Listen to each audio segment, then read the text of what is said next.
Title: தங்கத்து மந்திர மழை. அந்த காகிதத்தில், இந்த மந்திரத்தை பயன்படுத்தி நீங்கள் உங்கள் வாழ்வில் ஏதாவது ஒன்றை பெறலாம், ஆனால் இதற்கு நீங்கள் ஒவ்வொருவரும் ஒரு நல்ல செயல் செய்ய வேண்டும் என்று எழுதப்பட்டிருந்தது.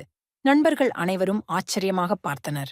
முத்து சொன்னான், நாம் இந்த மந்திரத்தை பயன்படுத்தி ஏதாவது பெரிய ஒன்றை பெறலாம், ஆனால் முதலில் நல்ல செயல்களைச் செய்ய வேண்டும். அந்த 4 பேரும் வெவ்வேறு வழிகளில் நல்ல செயல்களை செய்யத் தீர்மானித்தனர். முத்து தனது கிராமத்துக்கு சென்று வறியோருக்கு உணவு வழங்கினார். தேவா ஒரு பெரிய மரம் நடக்க தீர்மானித்தார். கண்ணன் தனது நண்பர்களுக்கு உதவியார். ரேவதி அவள் கல்வியை பகிர்ந்தாள் மற்றும் பலருக்கும் அறிவுரை வழங்கினார்.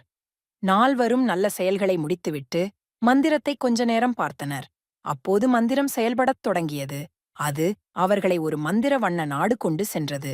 அங்கு அவர்கள் பெரிய, அழகான தங்கத்து மழையை கண்டனர். அந்த மழையில் தங்கம் பொழிந்தது. அவர்கள் எல்லாரும் மகிழ்ச்சியுடன் கொண்டாடினர். ஆனால் அங்கே ஒரு நிபந்தனை இருந்தது. இந்த தங்கத்தை மட்டும் நீங்கள் பகிர்ந்தால் அது நின்று விடாது. 4 நண்பர்களும் தங்கள் தங்கத்தை வறியோருக்குப் பகிரத் தொடங்கினர். தங்கத்து மழை தொடர்ந்தது. அந்த கிராமம் மிகவும் செழிக்கத் தொடங்கியது. நாளடைவில் முத்து, தேவா, கண்ணன் மற்றும் ரேவதி அவர்கள் வாழ்க்கையில் வெற்றிகரமாக ஆவதோடு பிறரின் வாழ்க்கையையும் உயர்த்தினர்.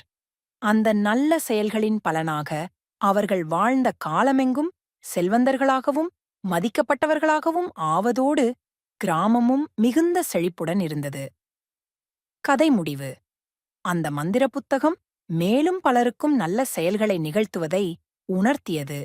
நல்ல செயல்களை செய்து மற்றவர்களை உயர்த்தினால் வாழ்க்கையில் நமக்கு கூடுதல் செழிப்பு மற்றும் நன்மை கிடைக்கும் என்பது கதையின் நெற்றியில் ஒளிந்திருக்கும் மந்திரம்.